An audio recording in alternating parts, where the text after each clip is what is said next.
You know how important aqidah is, or the sound belief system is, as far as our matters pertaining to predestination or destiny are concerned, is that on one occasion, one of the gigantic, or should I say gigantic or giant companions of the Prophet sallallahu alaihi wasallam, Ubadah ibn as-Samit radiyallahu ta'ala anhu, counsels his son, especially while Ubadah ibn as-Samit radiyallahu ta'ala anhu was on his deathbed, when his son Walid ibn Ubadah radiyallahu anhu walks up to him and asks him to counsel him, to give him the best piece of advice from his deathbed.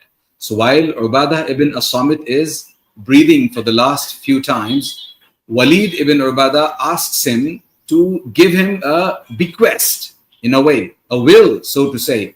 So Ubadah says, can someone help me sit up? Ajlisuni. Can someone get me to sit up? And then people try to get him to sit upright. And then he starts to say that, Ya Bunay, O my son, remember that you will not be able to get to taste the true faith or the true taste of Iman, and you will not be able to get to the haqiqah, the truth of the knowledge of Allah Azza wa Jal, until you believe in matters pertaining to al-imanu bil-qadri khayrihi wa sharri. If you do not believe in the fate, in the destiny, as far as the iman in the destiny is concerned, bil-qadri khayrihi wa sharri, the good of it and the evil of it, if you don't believe in that, you are not going to be able to taste the true, the taste of the knowledge of Allah Azza wa Jal, is what Ubadah ibn as-Samit radiyallahu anhu says. And then he replies, the son replies, Ya abata wa kayfa li an a'lam ma khayr al-qadr min sharfin. So he asks him, how on earth can I learn or can I get to understand the iman bi al-qadri khayrihi wa sharri? Then he says, Ubadah ibn as-Samit radiyallahu anhu says, Ta'lam annama asabaka lam yakun li yukhti'ak wa annama akhta'aka lam yakun li yusibak. Remember, whatever calamity or goodness has befallen you, it was never to be diverted from you. It was never to miss you. And whatever calamity or whatever goodness it is that has missed you, it was never to reach you, never to befall you.